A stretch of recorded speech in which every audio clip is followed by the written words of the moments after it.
नमस्कार दोस्तों, आप देख रहे हैं आपका अपना चैनल सुजीत कुमार सुमन जी। इससे पहले हम लोग एक्सेल को देख रहे हैं। एक्सेल के कुछ मेन्यू को देखे थे, होम मेन्यू के कुछ ऑप्शन को देखे थे। रेस्ट बचा हुआ ऑप्शन हम आज देखेंगे। तो शुरू करने से पहले अगर आपने चैनल को सब्सक्राइब नहीं किया है तो सब्सक्राइब जरूर कीजिए। वीडियो को लाइक कीजिए, शेयर कीजिए, कमेंट कीजिए। कमेंट करके ये बताना ना भूलिएगा कि वीडियो आपको कैसा लगता है, इसमें क्या सुधार की आवश्यकता है। तो चलिए हम लोग आगे एक्सेल को देखते हैं। एक्सेल में होम मेन्यू का कुछ सब मेन्यू हम लोग देख चुके थे, कुछ बचा हुआ है उसको देखते हैं। तो बचे हुए में सबसे पहले हैं फॉर्मेट एज टेबल। जैसे हमको कोई डाटा लिखे हुए हैं उसको टेबल के रूप में फॉर्मेट करना है, टेबल के रूप में बनाना है, तो इस ऑप्शन का उपयोग करेंगे हम। इसके लिए सेलेक्ट डाटा में जाएंगे। डाटा में जाने सेलेक्ट डाटा करने के बाद होम मेन्यू में जा कर के फॉर्मेट एज टेबल को क्लिक करेंगे। फॉर्मेट एज टेबल को क्लिक करने के बाद जैसे ही आपके सामने कुछ ऑप्शंस खुल करके सामने आ जाएंगे, जिसमें से किसी एक को आपको चूज कर लेना है। जैसा आपको फॉर्मेट चाहिए टेबल का, उस प्रकार का टेबल आपको सेलेक्ट कर लेना है और जैसे ही क्लिक कीजिएगा वो पेज में अप्लाई हो जाएगा। उसके आगे सेल स्टाइल है, add readymade style in cell. पहले से बने हुए जितने कुछ सेल स्टाइल होते हैं उसको आपको सेलेक्ट करके अगर सेल में लगाना रहेगा, सेल का डिजाइन देना रहेगा तो इसका उपयोग करेंगे।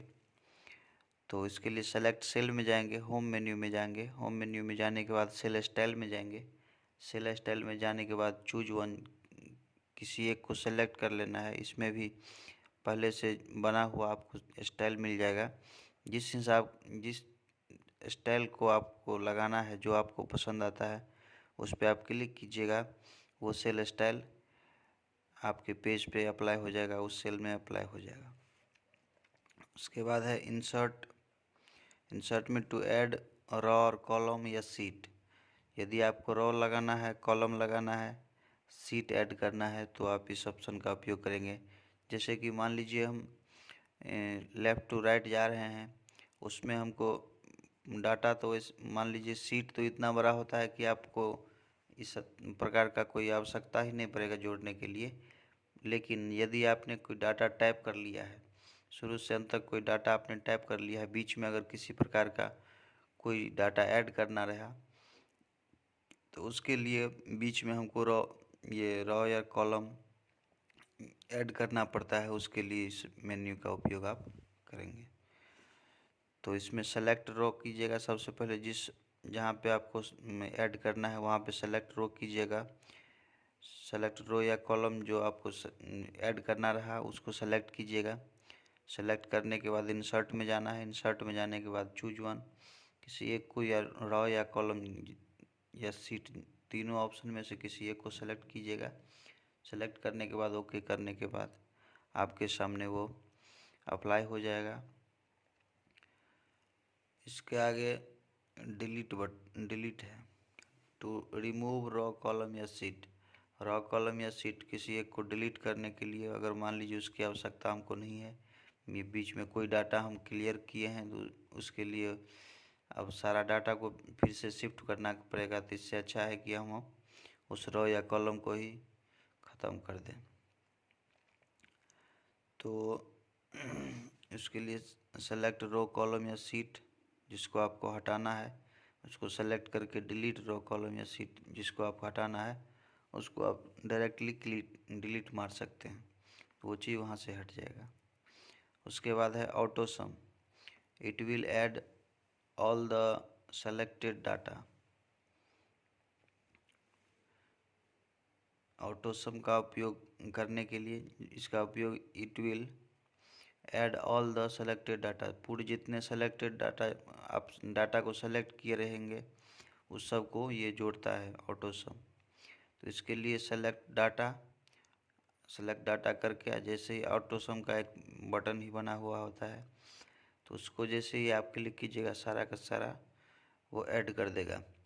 मतलब कि ये हो गया कि आपने किसी चीज़ के जिस जिस प्रकार से कैलकुलेटर का आप उपयोग करते हैं, तो ऊपर से नीचे या दाहिने से दाएं से बाएं अगर उसमें आप डाटा ऐड कीजिएगा, डाटा एंट्री कीजिएगा, सभी का सम आपको अगर निकालना है तो डायरेक्ट ही आप सारा कुछ सेलेक्ट करके ऑटो सम जैसे ही क्लिक कीजिएगा सबका सम आ जाएगा एक ही बार। तो फिल अगला ऑप्शन है fill data in selected cell. Data को सेलेक्टेड सेल में भरना ही फिल कहलाता है। इसके बाद है clear, remove contents of selected cell. Selected cell से डाटा को रिमूव करने के लिए क्लियर का उपयोग किया जाता है इसमें। तो सेलेक्टेड सेल को सेलेक्ट कीजिएगा, क्लियर कीजिएगा, क्लियर ऑल, उसके बाद कीजिएगा, सारा का सारा डाटा क्लियर हो जाएगा। फिर उसके बाद है filter, it arrange data such that it becomes easy to understand. सबसे पहले देखिए, it arrange data such that, ये डाटा को इस प्रकार से अरेंज करता है कि समझने में आसानी हो। It is data analysis tool. Data analysis का मतलब ये होगा कि आपने मान लीजिए किसी प्रकार का आपका ये कोई ऐसा डाटा फिल किए हैं आप शीट में जिसमें नाम, उसके शहर का नाम, उस किसी प्रकार की उसमें बिक्री का जिक्र आप किए हैं, सेल का, तो उसको आपने एक बार में नाम लिख दिया है, एक बार में सेल लिख दिया है, कहीं कुछ उटपटांग सा लिखे हैं, तो उसी को एक जगह मतलब सजाने के लिए, एक सिस्टमेटिक ढंग में लाने के लिए फ़िल्टर का उपयोग किया जाता है, जिसमें कि सारा चीज़ आपको सिस्टमेटिक हो जाएगा। नेम, सेल, सिटी एकदम सामने सामने लिख के आ जाएगा, एक सिस्टम में लिख करके आ जाएगा, जिसमें आपको पढ़ने में, जिसको आपको समझने में बहुत आसानी होगी। तो इसके लिए फ़िल्टर का उपयोग किया जाता है। तो फ़िल्टर लगाने के लिए सेलेक्ट डाटा, जितना डाटा आपने ऐड किया है सारा डाटा को सेलेक्ट करेंगे। उसके बाद फ़िल्टर पे जाएंगे। फ़िल्टर पे जाने के बाद ऑटो फिल्टर पे जैसे आप क्लिक कीजिएगा, सारा का सारा वो अपने हिसाब से फिल्टर करके आ जाएगा।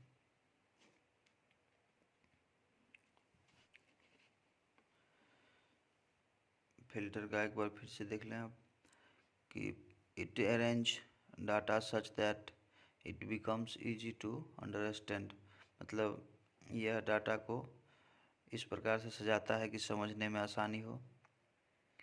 और it is data analysis tool, मतलब इसको डाटा एनालिसिस टूल बोला जाता है। डाटा को एनालाइज करके सिस्टमेटिक ढंग से हमारे सामने प्रस्तुत करता है, जिससे समझने में आसानी होती है। तो इसके लिए सेलेक्ट डाटा को सेलेक्ट करेंगे, फिल्टर में जा कर के ऑटो फिल्टर को जैसे ही क्लिक करेंगे, सारा डाटा सिस्टमेटिक ढंग से अरेंज हो जाएगा। उसके बाद से है sort, it arrange data in increasing या डिक्रीजिंग ऑर्डर। मान लीजिए किसी प्रकार का हम डाटा एंट्री किए हैं जिसमें कि नॉमेरिकल वैल्यू है, कहीं पे 100 है, बीच में 50 है, उसके बाद से 200 है, उसके बाद 10 है, उसके बाद 20 है, एक अनसिस्टमेटिक वे में है।